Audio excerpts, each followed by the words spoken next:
in a house. It's got an HOA? That rental does have an HOA. Yeah. I was part of the board. They kicked me out.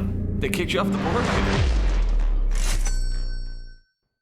So let's just go through some things with you personally since joining the program. Got to know you, hardworking dude, work on an oil rig, 3 weeks on, 3 weeks off, Eddy Ramos. Last time you were here, you had just had a baby, and you're in multiple states, you're in multiple markets.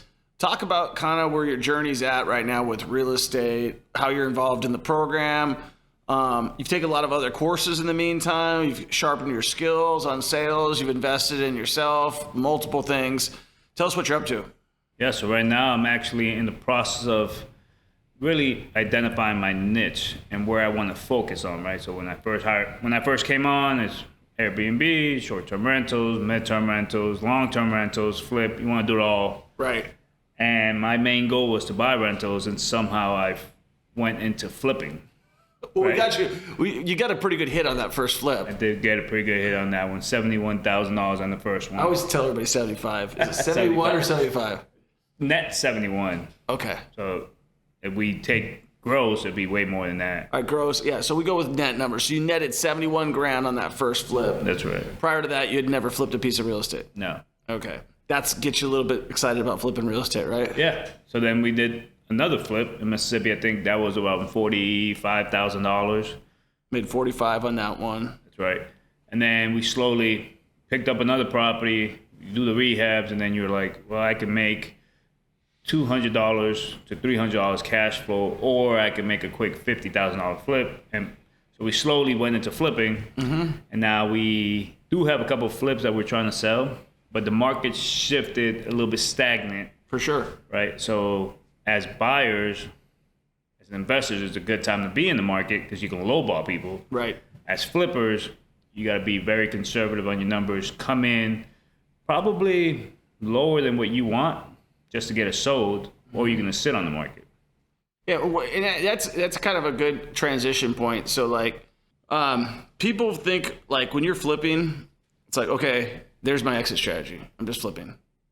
But like, we just talked about this the other day on the phone. It's like, hey, if it's going to be a loser, just stay in the deal, right?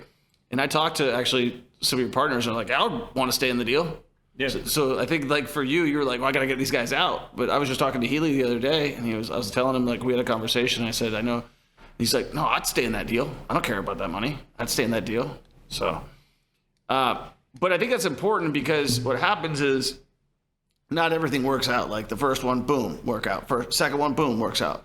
Third one slows down. Fourth one, get kind of stuck. It's like, all right, at what point in time do you just say, I got to sell it? Mine is 6 months. 6 months, if I don't sell that property, it's getting in the rental pool. And then we're just moving on. Mm-hmm. And then a year goes by, we may look at those numbers again. You may lose a little bit of money on that. It may not cash flow, right? But you have multiple strategies, right? You just help somebody do a wholesale deal. That one netted $31K into the deal, right? Mm-hmm. So that offsets rents, right? Like on this one that might be losing stuff. Yeah. So I think, and the other thing is like if you have this rental, even if you have partners in it, it's like you can use that as a tax shelter and cost segregate that and then take off the tax, because you might have some big taxes coming up. Yeah, if we sell those, yes, for sure. And that's another thing that we're looking at right now. It's like you're saying, now you're sitting stagnant. We're not going to lose money. Mm-hmm. So we have like maybe another 15, 20,000 on each property to go down before we break even. So now in my mind, I just want to get my money out, right? Meaning like, I'm okay. Let's sell it, advance that money, because right now, like you mentioned about the wholesale deal, is we're doing all this work for 4 to 5, a full extensive rehab, anywhere between 3 to 4 months. Then even if you get an offer first week out in the market, more than likely you're waiting another month to close on it, right? Conventional lending, yeah, so that's going to be usually your highest offer. Right. So now you're in it for 5 months. Well, actually, I would say an FHA offer or a USDA offer are going to be your highest offers. So, okay. So first-time home buyers. More like going the conventional route. Got it. A conventional buyer, right? Not a cash offer. Well, I was thinking conventional loan. So I was thinking, well, no, that's usually a sophisticated investor, 20% down, something like that. So, but yes, the conventional route of selling it, absolutely. But like, we talk about like, hey, don't buy a rental unless you're going to have $2,500 a month or $500 a month positive cash flow. But sometimes you just got to stop the bleeding. Like right now, it's like whatever. It's negative cash flow. So it's like, all right, stick someone in there, ride it out, minimize the losses, and then it takes your brain off of that, right? Because your brain right now is probably on that. Like, I got to get rid of that. I got to get rid of that. I got to get rid of that. I got this thing. So now you got a tenant in there. It's like, okay, do I need access to that capital or can I earn more capital right now? That's the latter for us is we can definitely earn more capital. Right now, shifting towards more to the wholesaling side. Right. Because like that deal you just talked about, $31,000 spread probably took us, I was trying to figure out, maybe no more than 8 to 10 hours overall. And we were able to get it out, within, I think, 20 to 25 days, I think, in and out.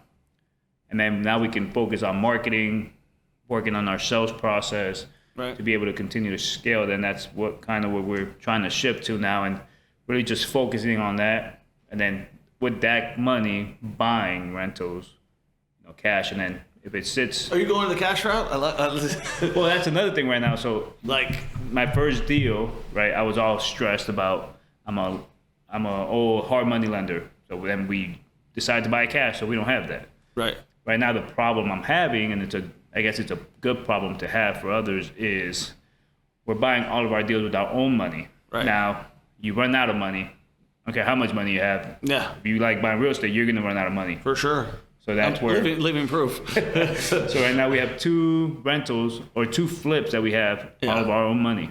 Right. Plus now we have, I think, the other 5 or 6 rentals we own outright.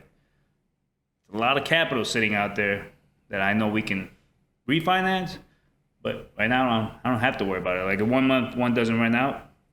Well, this is just what I was telling Josh the other day, because he's like, hey man, he's constantly asking me questions like, hey, everybody's telling me I should pull my money out of this property.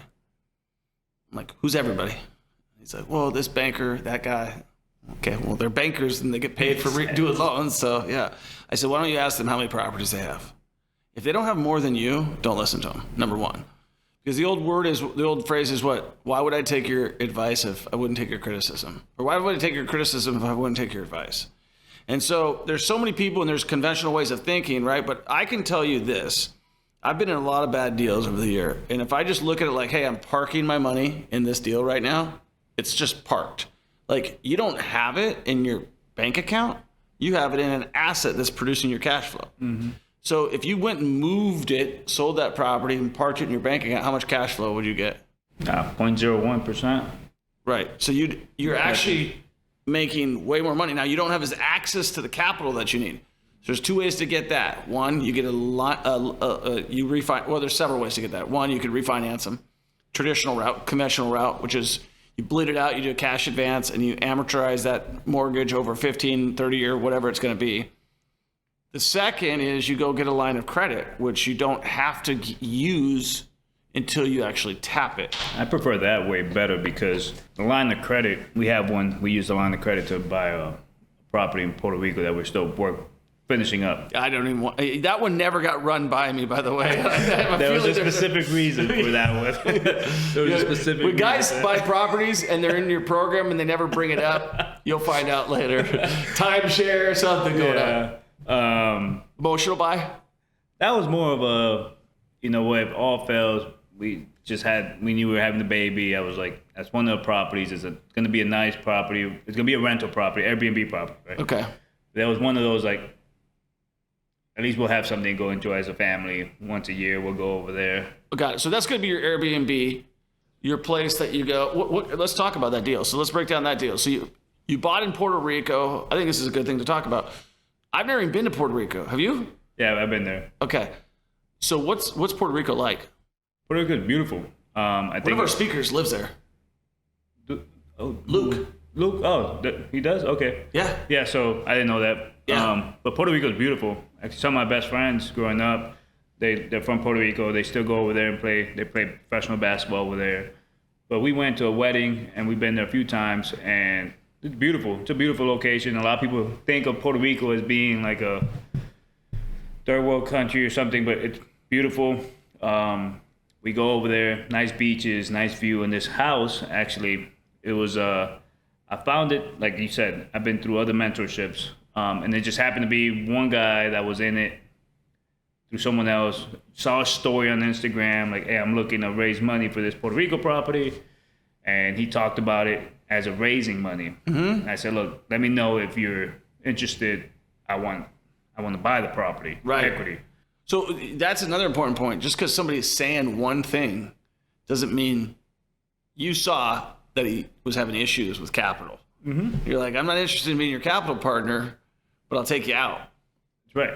So originally he wanted to raise a lot of, probably like about $250,000, $300,000 private money, right? And pay back, I think, 15%. And then he ended up bringing it back to me as he was getting close to the closing date.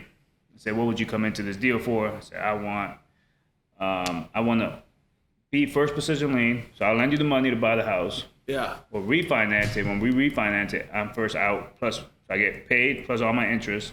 This is you? Yes. Okay. And then I'll still own half of it, right? At first, negotiation was that, nope, I'm going to go raise this money, no problem. And sure enough, if they can't find anywhere else, they come back and say, you know what, is that offer still available? Cool. So for me, it was a risky move, but also a win move, because if it works out, and it is working out right now, we refinance the property, I get all my money back, and I still get ownership of the house and half the profits. Got it. Okay, so you're in a joint venture agreement with that person. You guys each own 50-50. Yeah, well, 30. Yeah, 30. It's gonna be 42 and a half. We brought in the third person for $60,000. Okay, so who's got controlling interest? I end up with a controlling interest. Okay, so you've got 42 and a half. I think it ends up being whatever that is, 43. He gets 42, and then the other person gets the remaining. Okay, so 43, 42. So that brings us up to 85, and the other person's got 15%. Okay. So if you buy out the other guy, you got the whole thing. Yeah. So, okay, what did the first guy, so now 3 people in a deal. The $60,000 guy is just an investor, I'm guessing, or does he have a? Yeah, he's an investor. He came in so we ended up raising some money, right? So he's an investor that we brought in because the person that brought me the deal, I funded the purchase, he's funding the rehab. Like you said, if you're doing it yourself, you run out of money. So you bring someone in, right, to help offset some of that. So we're right around the corner of it. So, okay, what are you guys going to be all in on this deal? All in is going to be about $240. What will it rent for on Airbnb? Right now, we've done what you had suggested in the past for rentals is, hey, put it up there, see if it gets interest. Okay. So we did conservatively. You put it on Airbnb? Yeah. Okay. But months out, right? Yeah. 275, and we tried that. That got a lot of interest. Then we tried 400, 425. That's gotten a lot of interest.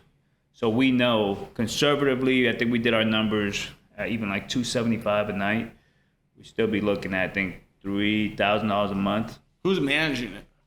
So he is right now, which I'm okay with. For now. Yeah, so he is for now. You're okay with it for now. We'll see how the money starts coming in. So what's the contingency plan if things don't work out? Sell it. Okay. What do you think it would sell for? I think it's worth more than what it would sell for, but because there's no comps and Puerto Rico is different, right? So you think that? So what do you think it would sell for, and what do you think it's worth? I think it could sell for $325, $350. I personally believe the view it has, the value add it still has acreage wise, easily over 500,000. So it's got acreage? Yep. How many acres? So it sits on one full acre. The house is a villa, 2 stories, on the mountain. So you have a mountain view, you have a pool there, and then the long-term goal, or his vision, was to use the rest of the land, kind of do the Airbnb villas with containers. We looked at that, but right now this is the focus. Yeah, you gotta. It sounds like it could go on a life of its own. It can, but I think if we sell easily, you get 300.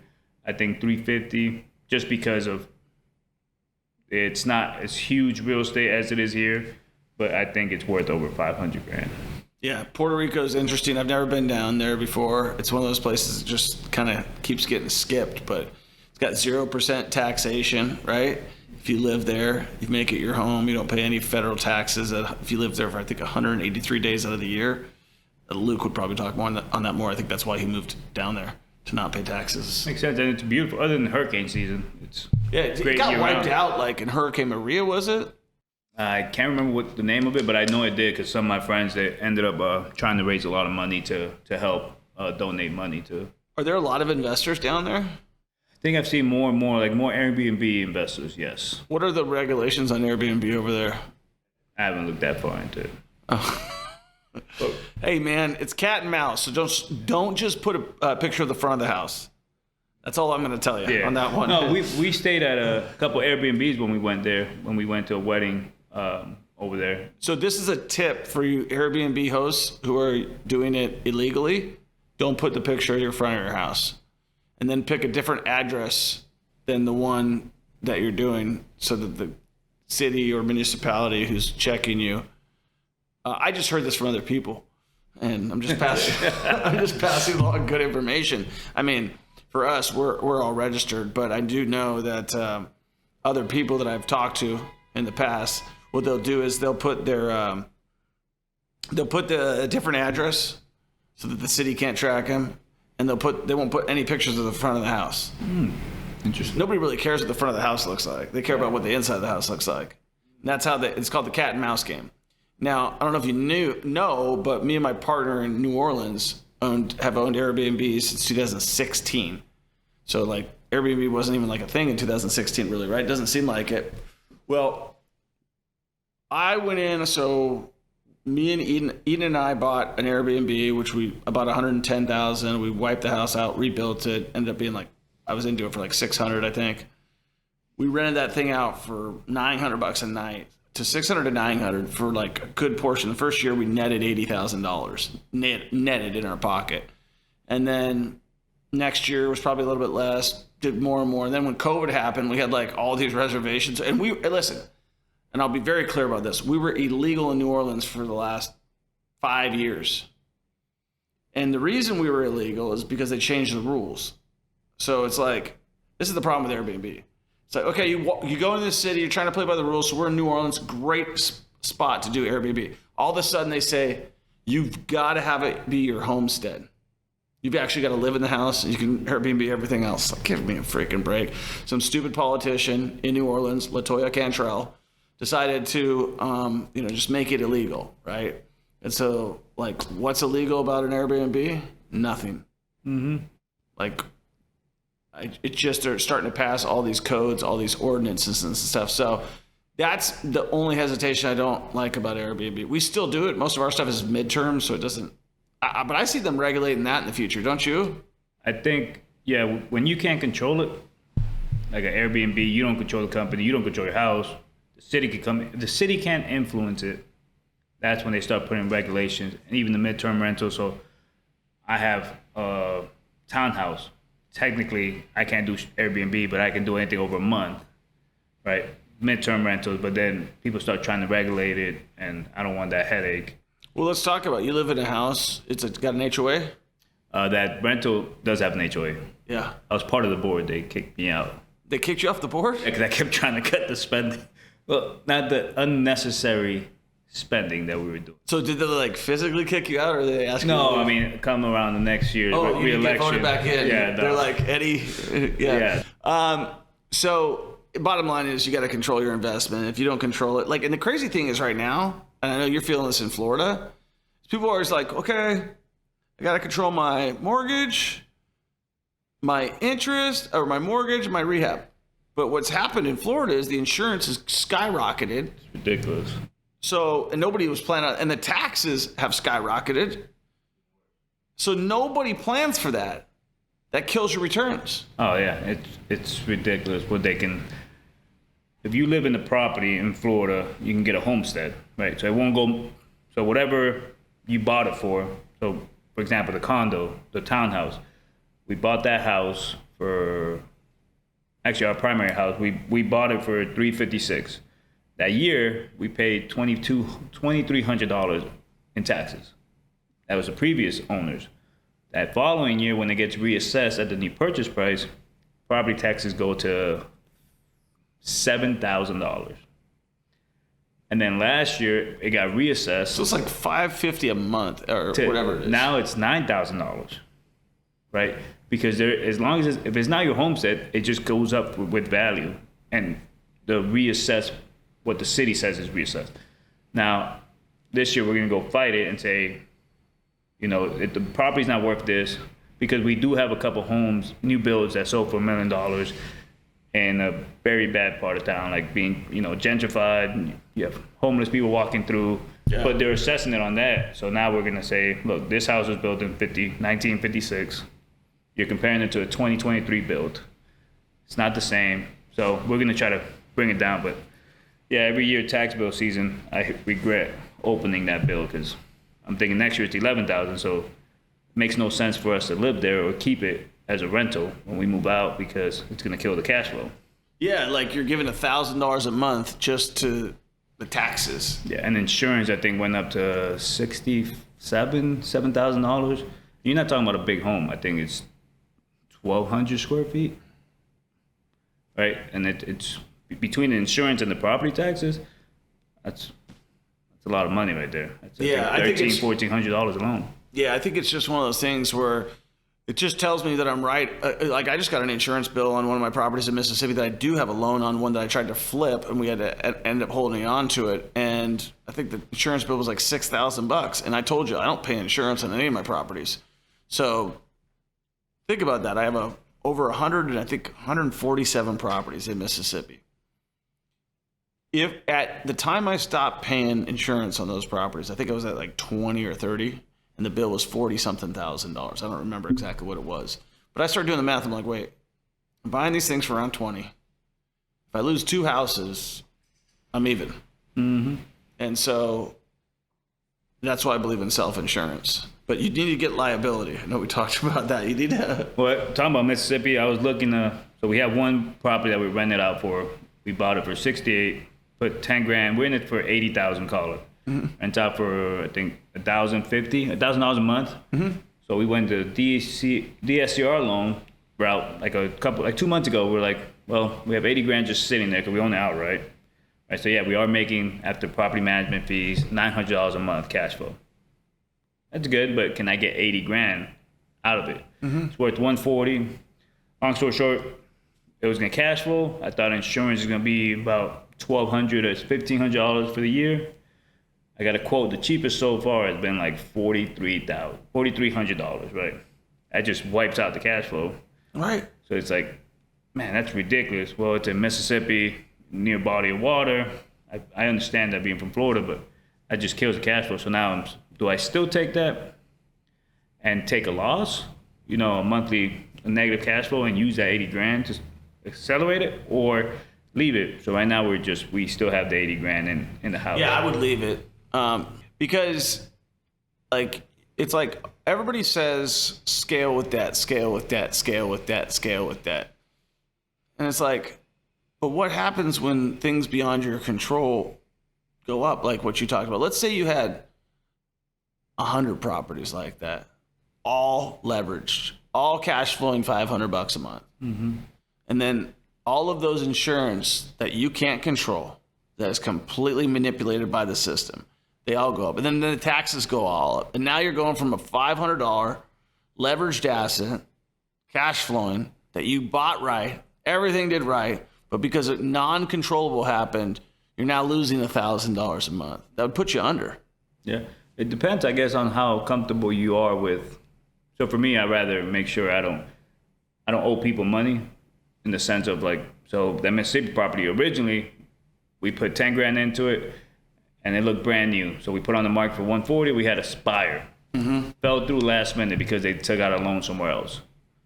Deal fell through, it sat in the market for a month, another month. I own it. yeah, it sucked that it sat there for another month, but I didn't have to worry about paying the mortgage, right? Now we got a renter in there, cool. Now we're getting $1,000 like I mentioned earlier, but now I don't have the stress. Like most of the properties we own outright right now. Mm-hmm. So if we don't have a renter in there right now, it's okay. Our money's parked there. Property, we know they're worth more than what we paid for them.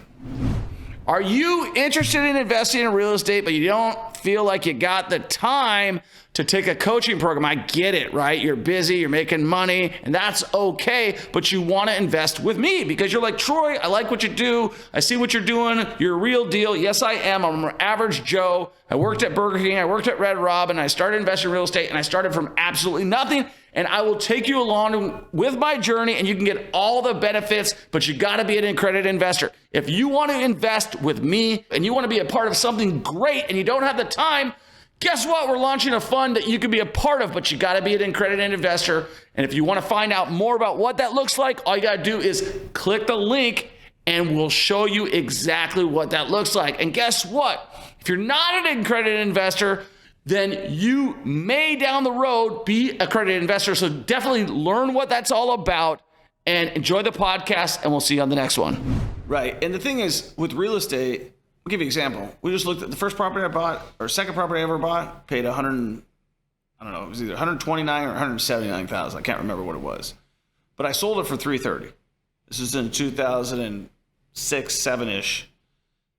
That property just sold for $805,000 in Washington State. Okay. So time's on your side. You know what I mean? Like if you keep hustling, if you're a full-time real estate investor, you're looking at like, those are your only deals. Park them, put them away, go to the next one, buy another one, right? There's certain dogs that you have to get rid of each year, right? Like we've got a couple of dogs that we're going to hold on to. This property, Coronado, this other one, Black Bob. But the dogs that I can get rid of, I get rid of. And the other ones, they're like, all right, you're going to have to hold on. Like I got one I did a while ago in New Orleans that I have to hold on. I got several properties. I got another one where my partner, we bought together. It was a guy that I won't get too deep into it, but basically somebody who I knew had talents but wasn't a good investor. And so he brought me a deal. He had brought me many deals. I said, sure, I'll do the deal with you. He said 50-50, then he changed it. Let's do 75-25, but you bring 50-50 of the money. That's what we ended up doing. He never honored any of the terms. Anyways, he offered to buy me out. I said, buy me out. He gave me part of the money now. I carried a mortgage for the second part with a personal guarantee. We're, 2 weeks away from that date. Never got a payment yet. So may have to foreclose on him. Mm-hmm. And I will, Yeah. But it's just one of those things, like, I don't like owing people money either. And you've probably seen that with me. I think you recognize that I'm the same way. I'm just like, I don't want anybody holding anything over my head or anything like that. But I think, with the people that you're talking about, I've talked to most of those people, and I had the same conversation with you as I did with them. It's like, do you need the cash right now? Oh, yeah, I haven't. That was another reason. We talked about that deal before, but also if you are going to borrow money or partner with someone, it's understanding of like, hey, is this money going to come between us? Because it's going to create bad hostility towards each other. So far, no one's pressed me on it. If they did, cool, I'll give you your money. I'll figure out a way to give you your money because it's the last thing I need. Anyone I'm breathing down my neck. Yeah, that's the thing. As a real estate investor, and let's talk about it. How far have you grown? Because do you remember, when you were first there, you wouldn't pick up the phone. I felt like the way you are now, it's completely different. I don't even know if you recognize it. It's like when you were first there, you're like, hey, I got a deal. I'm like, it was like one of those things, like they were never deals. Mm-hmm. You know what I mean? And now like you're on the phones, and like I would tell you, you're as good a closer as anybody. Like you're as good a closer as anybody, and that has been you being obsessed, I think, with the sales process and being like, and I remember when that first happened because I was on the phone with you a few times helping you with deals, and you're like, hey, you want to hear me? I was like, and then watching that confidence change in you, and now seeing you on the phone, I'm like, ooh, he's smooth. Like when I told you the other day, I hopped on that call that you were doing with those people, and I'm like, man, you might want to try out for the RJ. I'm not kidding. I mean, it's been a journey. A lot of phone calls, a lot of hang-ups, a lot of mess-ups. But one of the things is, hey, you mess it up, more than likely you're not talking to them again. And if you are a month from now or a week from now, they're not gonna remember it was you specifically. So that's why I try to tell a lot of the students now. It's like, just pick it up. Let's call them. Who cares? The same thing, right, that you've done for us. Yeah, Morgan tells me the same thing. Like, Morgan's helped me in the sense of like, because sometimes I get on the phone and she's like, I don't even want to talk to you the way you sound. Like, because sometimes I get more like, hello, you know, with that demeanor, like try to be more serious. She's like, what up? Yeah, what up, you know? And she tells me like, just be yourself. Like, don't change who you are because you're on the phone or on the social media. Just be who you are. You're outgoing, you're funny, you break the ice with people, right? She's like, just be yourself, and that's it. And then through the sales process, sales training that I've done, a lot of it has been, one of the key things was like, the people can't see you, so they're painting a picture of who you are by the sound of your voice. Interesting. Right? They don't know who you are. All they're going to be able to put together is little bits of information that you're giving them through your voice. Interesting. So one of the things is like when you're auditing calls, like cold callers, if you have a cold caller, or if you're just doing it yourself, you're going to see a difference between, man, yeah, I'm doing all right, or, hey, how you doing today, you know? What are you doing today? How's your day going? Yeah. And if you put money on the table, an assignment fee of $5,000, $10,000, if you see it cash, how much more energized are you going to be to try to get that? So that was one of the biggest things I've taken away now. So you try to match the person, but always try to be that positive person or make them feel like you're helping them. Well, and I think too, the thing about salespeople is nobody likes a salesperson. Mm-hmm. Even a salesperson doesn't like a salesperson, right? And so I think it's just like what you just told me is it's just being yourself. And you got to know how to break the ice with people because they don't want to be sold, but they want to buy. They want to buy you. And then whatever version that you paint of you, they have this problem property. That haven't been dealing with it. You come along and it's like, hey, my name's Eddie. Here's what I do. Cool.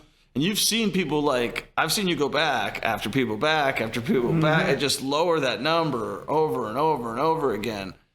And it's just, and there's nothing to lose. You got nothing to lose, right? Like it's only things to gain. Well, people are easy to, so if me and you walk through a deal, hey, Troy, I'm looking to buy your property. What are you looking to sell it for? Well, I mean, you go first. You know, that's usually the standard, right? Like, well, if you want me to go first, hey, I don't know what your offer is. Hey, would you sell it to me for $1? Yeah. Right. You can probably say, you're going to laugh and be like, hey, I'll just throw you an offer. You told me to throw you an offer. If you say no, be like, okay, well, what's a serious number? Right. And whatever your number is, throw me a realistic number. Yeah, you know, I would like to see like $400,000 for this property. Fully understand. I fully agree with you. Is that $400,000 at all negotiable? Well, I mean, a little bit, yeah. When you say a little bit, what do you mean by a little bit? I mean, we'd like to net 380. 380. Yeah. Okay, perfect. So if I'm around the $380,000 ballpark, would you be willing to move forward with this? I think so. Okay, but that's $20,000 right quick. Right? Yeah. Just by asking a simple question. Yeah. And pausing. And that happens in real estate all the time. For sure. And I've done it the other way, and you've corrected me. Hey, Troy, I'm thinking about dropping the sales price on this house because it's not selling. What'd you drop it last time? Well, $8,000. What are you doing this time? $7,000. You're like, why don't you just drop it $2,000? Like, Eddie, you're giving away $5,000, and you do it all the time. And that's what I've learned in the sales process and being able to sign deals this much. Like the last one, we signed at $30,000. We had a buyer at 43, thinking that the buyer was going to come negotiate us down. So we told the seller, well, what's the least they take for it? They come back, $12,000. That's a huge difference. Yeah. I mean, it's crazy, right? Like the negotiation is the single most powerful way to make money. Like the power of negotiation. And you never know where somebody else is on your deal. And I think so many people get caught up in like, oh, I've got to get this property. We were just dealing with a lady yesterday. And she's like, well, I got to get 280. I'm like, well. And she's like, and I need to close tomorrow. I'm like, well, we gave you an offer for 280 and you accepted the offer for 300. Tell me what happened with that one. Well, these people were lying and this and that and the other thing, and they came back around 220. I said, yeah, and that's probably where we would end up anyways. You know what I mean? Like we gave you an offer like very quickly, you were kind of rushed, and I was like, but here's the deal. We'll close at 240 right now with nothing else. We'll close at 240. She's like, well, no, I don't want to take that, but I just left her a little bit of information right before the end of the call. I said, well, she says, well, I can list it with a realtor and we'll probably get 300. I was like, yeah, but you're going to take 10% off the top. That puts you around 270, which is really not that far from 240, and it's done. And I said, it's done. No more worries, no more stress, no more, because she's trying to buy another house. Said, now you list it with a realtor, everything you're going to have to disclose, and you might have more than one or two buyers in that deal that back out, just like the last guy just did. Because that was the pain point, and that's true. So this guy can back out, that guy can back out, the next guy can back out. But right now, I can tell you, I'll put earnest money up front, I'll close. You'll know that. She's like, well, comes back. She's like, all right, well, what were you thinking about this? So then I also said, there's other ways we can get creative. So finally, we came to another way where we offered our profit share at the end. You know, like, hey, if we buy it for 240 and it sells for 400 and we don't and our rehab does not exceed $100,000, we'll split the profits over 410 with you 50-50. If it goes over 410, if it goes for 405, you get $2,500, or 415, we make 5, you get $2,500. Mm-hmm. So she was a little bit interested in that. Well, it's so funny because the real reason that she was interested is because she owes 252. So her taking 240 means that she was gonna have to come to the table. And so I said, she comes out with it. She goes, well, I owe 252. So I don't want to come out. I said, well, okay, I got another option for you. We take over the 252. I said, what's your interest rate? She says 3%, whatever it was. I said, what's your payment? $1,000. I said, I'll do that deal at 252. And I said, and we'll do the same deal, but we'll pay for the rehab.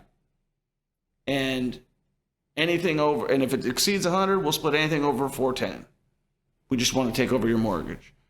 She's like, okay, well, I got another deal, but let's see. You know, I'm like, it's just giving people options, right? And letting them know that you're like, we just told her, she called us back after she thought about it. And she's like, okay, tell me what you got again. And after that third call, she was like, we had come to that agreement. Now it's just following up with like, hey, did those guys end up getting the deal with you? Did they close with you? You know what I mean? And just staying on top of that person. But if we buy the deal for 252, we don't got to go get a loan. We just got to pay for the rehab. How much points up front on the loan? It depends who you're borrowing it from. Standard. 2%? 2% standard, right? So if I go get a loan to go rehab the house for 100 plus the 240, that's $340,000. 2 points is going to be about $7,000, mm-hmm. plus the junk fees in it. Call it 10. Yep. So then I'm in it for 10. So that's at 252-ish, which is what she's asking. But my holding costs are going to be a lot more. So I was like, hey, I'll just take over your loan. I'll give you what your bank needs to close the loan. And that's how we did the deal. Going back to the mentorship program, you've been involved from the very, very, very get-go. I remember the actual call. I remember specifically. And you had taken a program before. You're like me. You like to just get educated. You're always taking stuff, right? Like, yeah, I mean, different people have different experiences and different moments that when they touch up on, depending where you're at, what setting you're at, it might hit you differently. So, yeah. I think it's important to always invest in yourself and always to try to get educated with more stuff. Sometimes you're going to spend good money. Sometimes you're going to spend bad money. Like when I started the coaching program, I spent money in coaching from a business coach. I spent money for social media coaching. Some of that was good money. Mm-hmm. I even spent money on the YouTuber Graham Stephan's video, how to set up your YouTube videos, like all that type of stuff. Pineda gave me his social media, how did you do your social media? So I believe in education. Sometimes you get this shiny object syndrome. You know, there's so many people out there, you start hearing all this. So it's good, but also not good, because then you can start paying. You start adding things and you're not looking at it. And some of them aren't really gurus. when you find Whoa, out. whoa. You're saying that there's some fakers out there? I'd say, yeah, the easiest way to figure it out is just to ask them, what are you? You're a real estate investor? Yes. Show me your last closing. Right? If they show you a closing of 6 months ago, more than likely they're not really active. Right? Interesting. Have you ever asked anybody that question? I have. Did they show you a closing? You. Oh, did you ask me to show you a closing? At some point, I have to already join though. But I mean, you're always closing, right? You're doing some sort of deal and all that. But it's easy to say that you are an investor. Yeah. But you're not closing, right? You're seeing them more now, especially like some younger generations. Like for example, people ask me, Eddie, why don't you start a coaching program? Someone will pay you. I probably can, but I wouldn't feel right because I wouldn't feel that, hey, unless I get to this month's cash flow, or how am I supposed to be teaching someone to get to $40,000 a month cash flow when I haven't got there? I know the steps to get there. Mm-hmm. Yeah, I mean, you know, it's just one of those things like, the reason I got into coaching was because exactly what you just said right there. There were so many people out there that, number one, on YouTube that were teaching it for free that I could tell didn't know what the hell they were talking about. Graham Stephan. And then I saw other people who hadn't walked the walk, and all of a sudden they're professional coaches. And I think that it's like anything, like you get a bad name if you're not, and then as you get into the business, you talk to certain people, even guys that you think have stuff, and you start digging a little bit deeper, like, what do you got? What are your holdings? What are you doing? And you're like, what? Mm-hmm. And there is a lot of fakes out there, especially in the and you know, I'll tell one thing. I know this is going to go down as a little bit of controversy, but I'm going to say it anyways. I have noticed a lot of people using God, like using religion and God as like their way of validating themselves. Meaning, like, as validating themselves as a professional. Like when I'll ask them, like, the first question will, like, how'd you become successful? Well, it was because God, you know what I mean? It's like, oh, you just, like, have a bunch of girls in bikinis on your Lexus, and, like, you're talking all this other stuff, but you're telling me right now that, like, the reason that you're successful is because you got a devoted relationship with God. But you're also, like, a criminal, like, you have, like, 5 felonies and all this stuff, but, like, so I think there's a lot of people out there who are morally bankrupt, who use tactics that get people to like them, and then they sell them bullshit. Yeah, I think no different than it was 10 years ago before social media. Just except big companies, it's just regular people doing it. Con artists, you can do it. I can get on social media right now and say, hey, for $100 a month, come, I'll show you real estate. Now, I'm not doing that because if people ask me, hey, Eddie, can you help me with this? Yeah, sure. Mm-hmm. Let's get on the call. I don't know everything. Mm-hmm. If I don't know it, I know people that do know it, and then I can reach out to. Yeah. But I don't feel right taking people's money without feeling validated enough. I think there's some imposter syndrome when you're first starting to talk with any coaching program. Even as a guy who's done it before, I'm like, I've never coached it. Like, do I know? You know, you're like, okay, well, I need to do more stuff. I need to have, like, programs. I need to have this. I need to have these things. And you kind of build it as you go. So it's certainly, but I think that you can definitely coach people. If you're asking me, if you're somebody who could coach people, you can coach people. You know enough. You know way more, and you've continued to invest in your skill sets. But, you know, it's one of those things where I wouldn't say it's glamorous. You know what I mean? And I don't want to be working for people right now. Yeah, and you end up feeling like you're working for them, right? Oh, you definitely are. You definitely are. And you know, as you know, you can't really fire your students. You know, you just, for better or for worse. And you know, I would say that's not a big deal. But the biggest letdown for me as somebody who coaches people, seeing people spend money and not taking it seriously. Yeah. That's like, you know. And I'm sure, like, some of the other groups I've been in, I've paid. I'm guilty too, though. I've attended, you know, but then I stopped showing up. You know, whatever it is, randomly I'll check in, but I'm sure they think that of me, but I am doing it another way, right? So there's certain groups now that would benefit me now because of the network they have or the amount of potential private money lenders I can find in that area. Do you think that's a big lure that when people say they got all these private money lenders? I think that's a big lure. It is, but I mean, for example, you have a network of people in your circle. Yeah. If someone comes in here, hey, I need a deal, I need private money. Good. What are we talking about? No matter where you go. Yeah. What's your numbers? Like, yeah. Deal's worth 300. You want 290 plus 60 grand in rehab. No one's ever lending you that. I don't care who you are. Yeah. So, all right, cool, man. Well, I'm glad to have you here. I'm glad to us be talking about, your journey, your steps, everything like that. I know things have been moving at light speed for you. You started June of 2022, right? It was 2022? Yeah. Yeah. Where do you see yourself in the next 2 years? What is your current real estate holdings right now? Where do you see yourself going? I do know my current real estate holdings because I was talking to Josh and Alyssa yesterday. We're originally at 12. Now we're back down to 9 because we sold a couple. We're going to sell 2 more. That'll put us to 7, but we've had to let 4 deep. So I think by the end of 2024 or in 2 years, we should have between, I'd say low end, 15 to 20 properties. Mm-hmm. But for the next year here, the focus is going to be around wholesaling. So scaling that up and then buying rentals with that. So I would love to see our net worth grow by, or double. I think right now we're in the 2.3, 2.5, give or take range. So I'd like to see it at around the 5. What about work? Work, I enjoy what I do.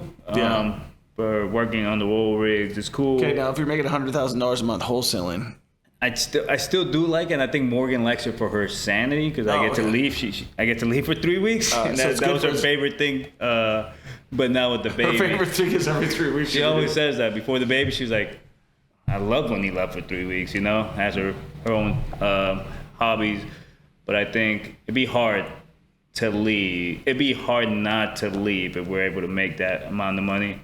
Even though I enjoy it, but the baby is definitely a priority right now for me. Yeah. Yeah. Yeah, you went straight into, you were single for a lot of years. I watched you kind of just being a regular guy. The minute you had a child, you became a parent right away. There was no. It's wild. It's the best feeling. It's hard to explain in that cliche. You don't understand till you're a parent. Yeah. I always thought my parents were just being parents, but now I get that. Yeah.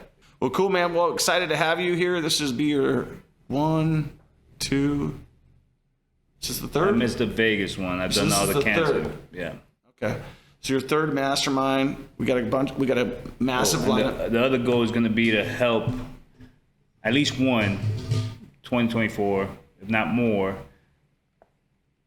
someone in the Spanish program that we're trying to develop to help financial freedom, get to financial freedom, or at least buy one house, right? There's a lot of people, my parents came here from Mexico, they work hard. There's a lot of hard workers. So my goal would be to help at least one, if not more, in 2024. Hopefully continue to raise the awareness of the program and the mentorship and for Spanish. Yeah, for sure. That's a big goal. And I'll tell you why is because they want it. They want it more than the people here. Not saying that, if you come here from a different country, you're trying to make a better life for yourself. That's the reason you're coming here. Mm-hmm. And so I believe we've got the first book published in Espanol. Spanish. Right. Spanish. And I don't believe we've sold a ton of copies. I just did it because I knew that's who I wanted to attract.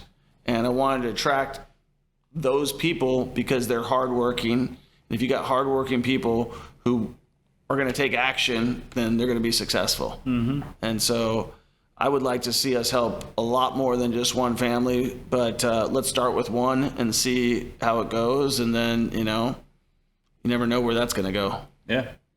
Didn't know where this thing's going to go. Didn't think, getting on the phone call with you, we'd be sitting here, 2 years later. Yeah. So, or not even 2 years later, but, Yeah. No, I appreciate you taking our call that day and actually convincing us or helping us understand that we needed to. No, I sold you guys. Yeah, you did. Yeah. You did sell us. Yeah, no, you got to close people. And let me just tell you, you got to close people sometimes because, and I tell this to my salespeople, I'm like, people don't like to be sold, but everybody wants to buy. And if they see the value there, sometimes they just you gotta just arm wrestle them a little bit, because everybody's like, the biggest thing about somebody online is they're worried about getting closed or they're worried about getting sold. But most importantly, they're worried about getting ripped off. The only way you're getting ripped off in this program is if you rip yourself up and don't show up, right? If you don't show up and you just spend your money and you don't take action, you get in what you put in. And all the resources are there. We have 5 calls a week now. You're a part of you're a part of 3 of them, and then you run your own. And that's, people can literally jump on the call with you and have you help them close their deals. You've helped many people close deals. Yeah. So even when I take them on the rig Thursday night from the middle of the ocean. Middle of the ocean. You could be with Eddy. How deep in the ocean are you? About 120 miles offshore. 120 miles offshore, making cold calls on Starlink's Wi-Fi. That's right. Like, it's crazy, yeah. And you work like what, 12-hour shifts? Yeah. You still working the day shift? Yep. Isn't the night shift way better for you? I enjoy the night shift more. Yeah. Day shift's a little bit more busier. I can't get away as much. Yeah. Night shift's a lot better. Yeah, for sure. Well, they're like, all right, he's coming back, give him the night shift, right? Is that kind of how it goes? All right, well, I appreciate you coming on. Guys, if you're looking for a program, if you're looking for help, if you're trying to get started and you need somebody to help you, we've got a book. It's out in all stores. Oh, wait, there's no more stores. Amazon. And you can buy it on Amazon and any other place that sells them, like Amazon. And we got it in both English and Spanish. And if you want to get serious about real estate, schedule a call with me and the team, and I don't think you'll regret it at all. I 100% agree with that statement. So, si quieren meterse en el grupo y invertir en real estate, necesitan hacer una junta con el equipo de Troy y meterse en el grupo, y le podemos ayudar con todo lo que podemos. Adios. Adios. I hope you enjoyed this podcast. Make sure you give us a 5-star review. Make sure you subscribe. Make sure you share this podcast with a friend, and make sure that you schedule a call with me and my team. We have the Millionaire Mentorship program. This is for newbie and advanced investors to get started investing in real estate. And if you're listening to this podcast right now, that's exactly what you want, right? You want to learn how to invest in real estate. It's changed my life. It can change your life. And we have a program that'll help you get your first or next investment property within the next 90 days, or I'll pay you $1,000 cash and you don't pay. Guess what else we're launching? We're launching a fund. And if you're interested, I'll include a link in my bio to this fund where you can actually invest with me on a lot of the properties that we're in. In fact, I'm in one of my properties right now in downtown Kansas City, in a building that I bought using my own money, but I started with just one property, and you can do the exact same thing that I did, but you got to get started. You got to take action. So whether you want to invest with me in my fund or whether you want to schedule a call with my team, both those links are in the bio. Enjoy the show. Give us a 5-star review.